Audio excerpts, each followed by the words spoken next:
Hey folks, welcome to another Passion for Sound audio review, and today we're taking a look at the HiFiMan Ananda Stealth Edition. So this is an evolution of the original Ananda that I've also got here on my desk, but it keeps much of the original Ananda intact, including things like the list price and the actual selling price. And I know that a lot of you are very interested to know how it stacks up against things like the Arya Stealth Edition, whether it's closed that gap a little bit, and whether it's generally an upgrade on the original. So let's dive in and take a look at the HiFiMan Ananda Stealth Edition.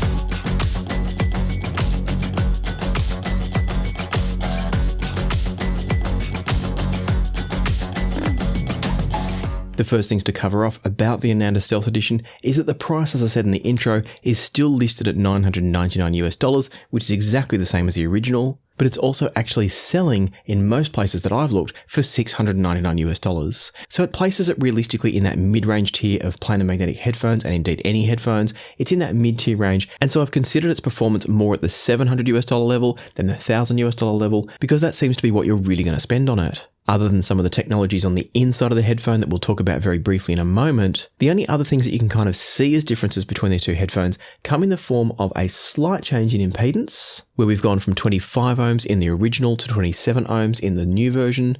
But that's really not anything to worry about. It's not going to change anything significant in terms of what you can and can't drive it with, because sensitivity is stated at 103 decibels, and that means they're really sensitive and really easy to drive. The one other obvious point of separation comes when you look a bit closer at the headphones. At first glance, you'd look at these and say they're exactly the same headphone, and you'd be almost correct.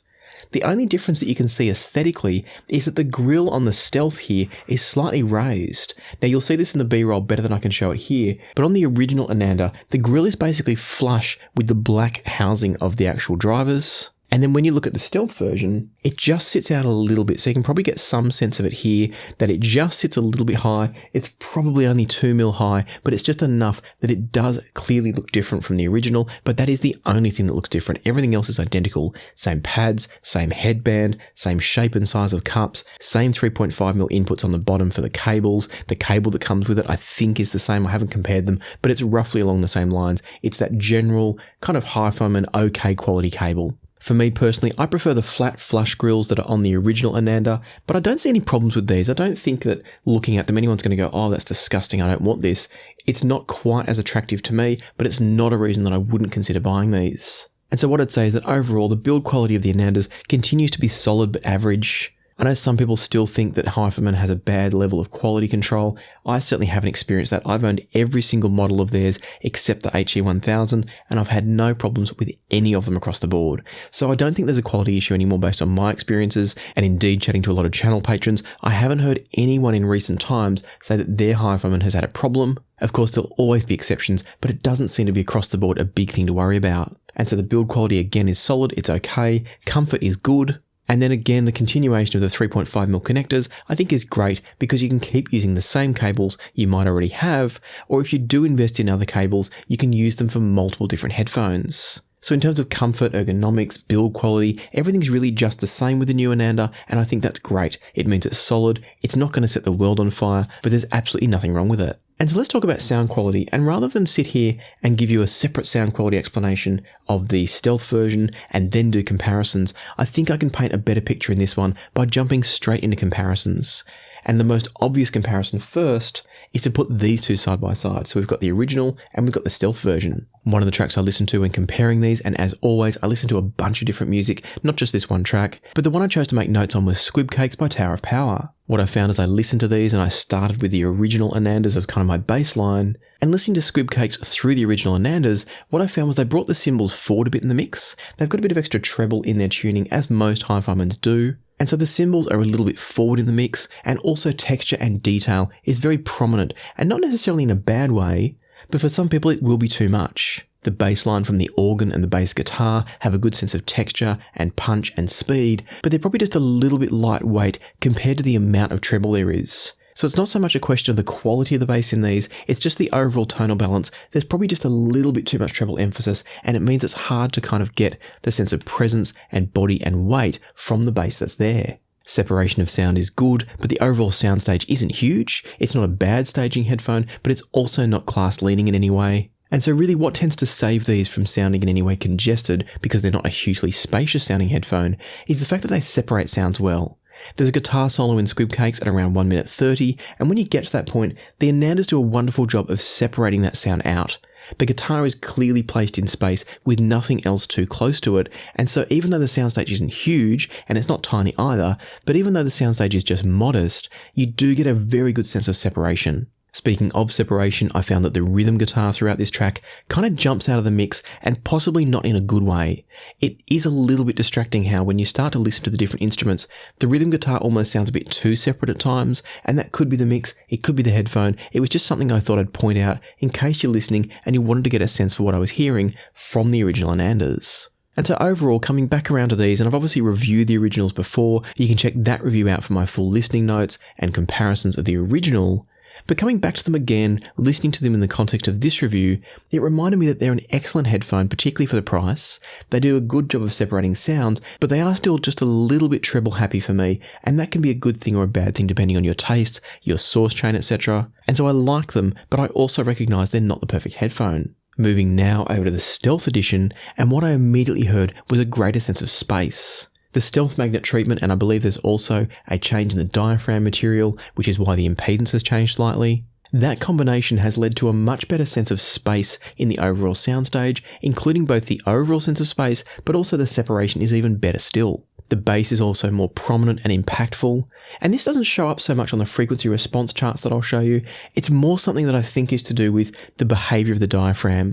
Maybe there's a little bit slower decay from the Stealth Edition. I'm not sure exactly what the cause is, and I'm not going to try and speculate on it, but what I will tell you is that even though they don't measure drastically different, the quality of the bass is definitely better from the Stealth Magnet version. Having said that, the overall tonality isn't vastly different.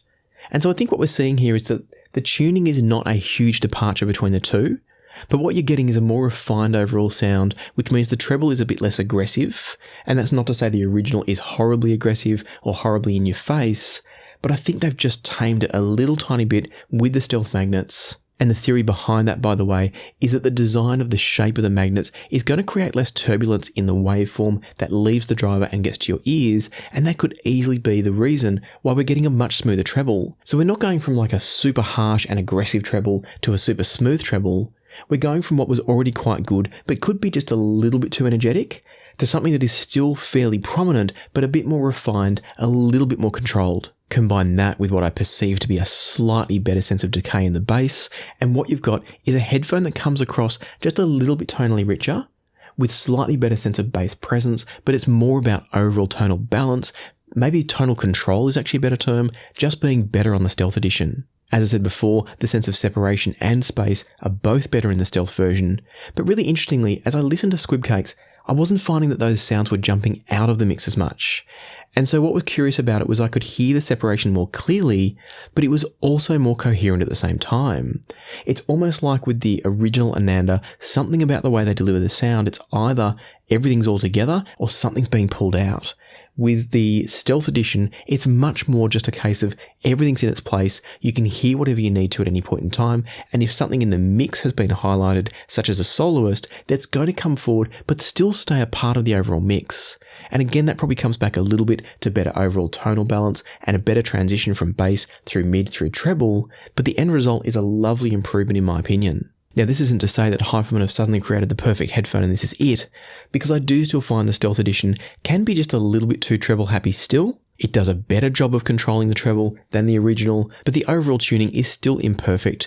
It's a mid-tier headphone. It still has imperfections. Indeed, even the top-tier headphones still have imperfections. So it's not to say this is the perfect headphone, but it is definitely, in my opinion, an improvement over the original. But then the question comes up, how much of an improvement? And I know that a lot of you really want to know if the Ananda Stealth Edition is now a competitor to the Arya Stealth Edition, so I compared them to see if it's worth spending the extra money.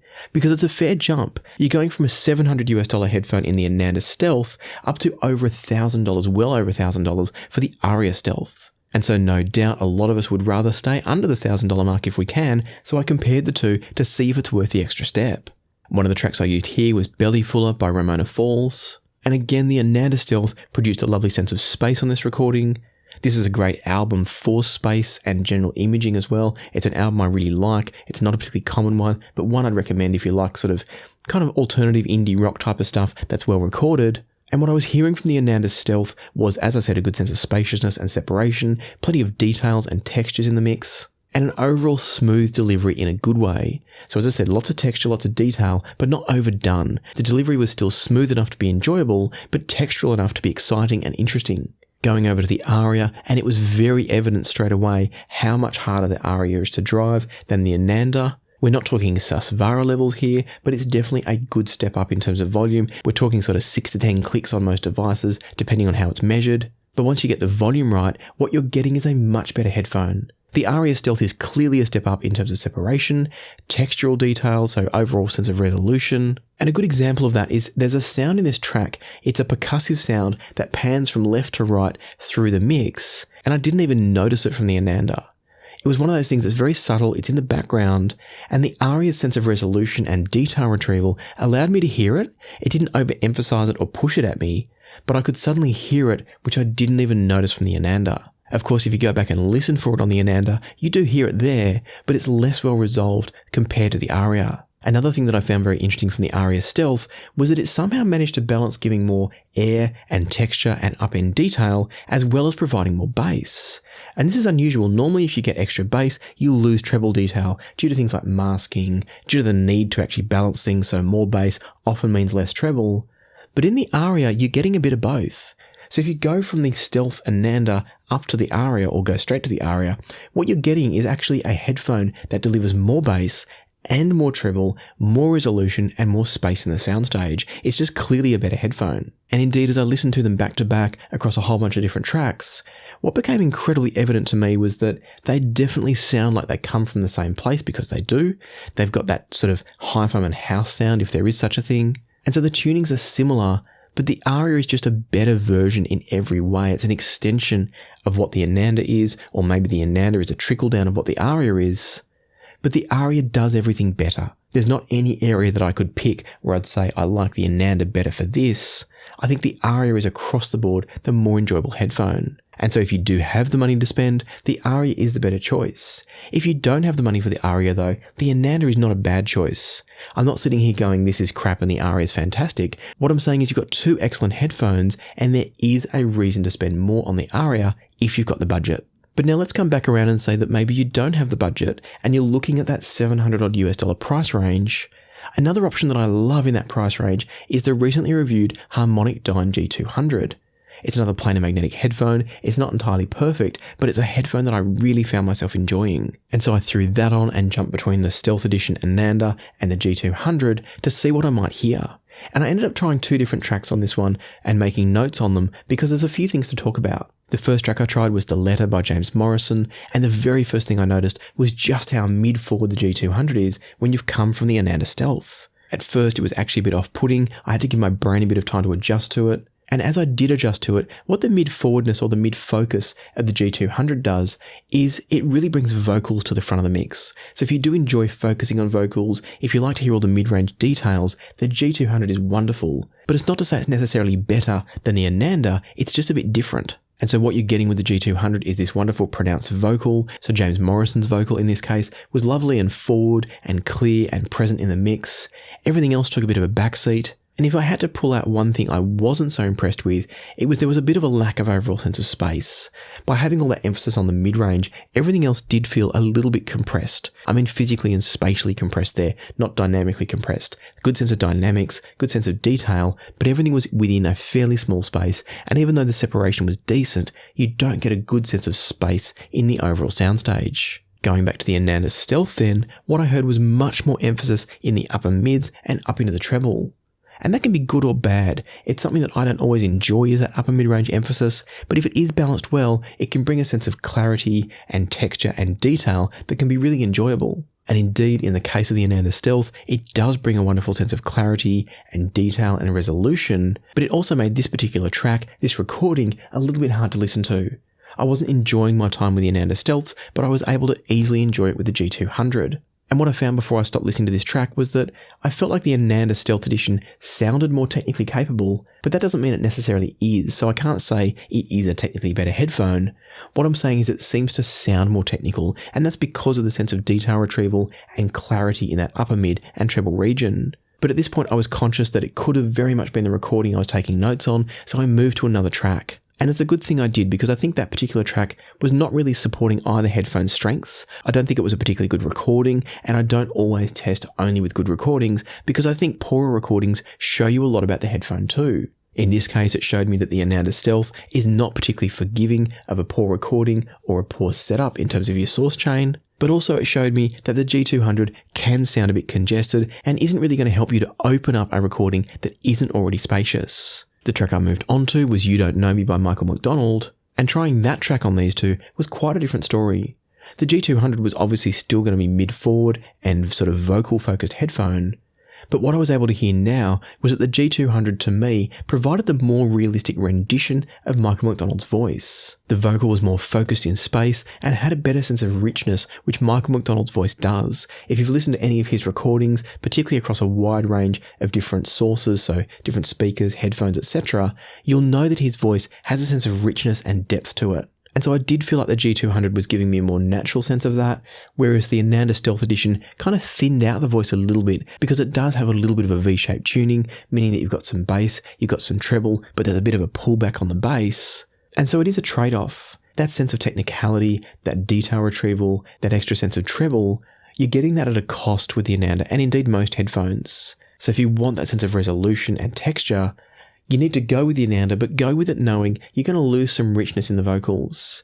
And vice versa, if you really want richness in the vocals, then a headphone like the G200 is great, but do know that it can sometimes come across sounding just a little bit boxy, and also you are going to lose a little bit of that sense of treble clarity if that's important to you. And so ultimately, as I went back and forth between the two of these, I ended up feeling that both of them are fantastic choices for $700 US. I couldn't really say that one is better than the other. As I said before, for me, the Arya is clearly better than the Ananda. But if you've only got that $700 US to spend, I think either are great. I think the G200 is the better choice if you want an easier listening experience. And I don't mean boring, I don't mean smoothed off, but I mean a headphone that's not going to punish you for a bad recording or a bad source chain even. The G200 is going to be easy to listen to. It's still going to engage you in the music because that wonderful mid-range, a great sense of mid-range detail, but it's not going to give you that kind of sparkly treble, that energetic treble, and it's not going to pull out extra details from the mix and kind of emphasize those details. So if you like a sense of kind of extra clarity, extra energy in the mix, the Ananda Stealth Edition is the better choice, and it's a clear upgrade in my opinion from the original Anandas. If you want something smoother, I still think the G200 is great. Another thing to keep in mind here is that if you want the best of the Ananda Stealth, it's still a headphone that I think benefits a little bit from a slightly warm source.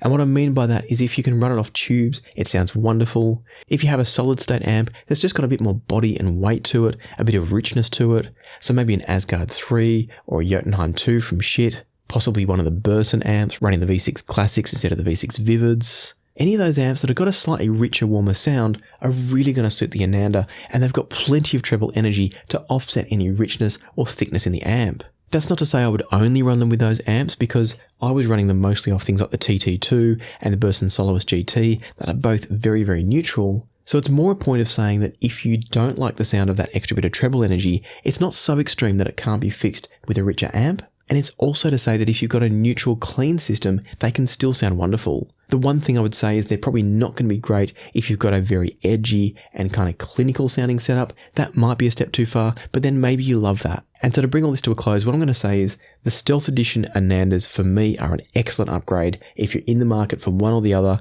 if you're getting a good discount on the original one, it's still great. But if you're paying basically the same amount, just get the Stealth Edition. It's better in every way by maybe, 5-10%. It's always hard to put numbers to these things, but it's a decent step up. As I've already said, if you've got more money to spend, the Arya Stealth Edition is still a better headphone. And if you don't like the sound of the extra treble energy, that extra bit of detail, and a slightly unforgiving headphone, then do check out my review of the HarmonicDyne G200, because that could be an excellent alternative. For now though, I hope you found the review useful and interesting. If you have enjoyed it, I'd love it if you'd hit the like button, consider subscribing and ring the notification bell if you haven't already.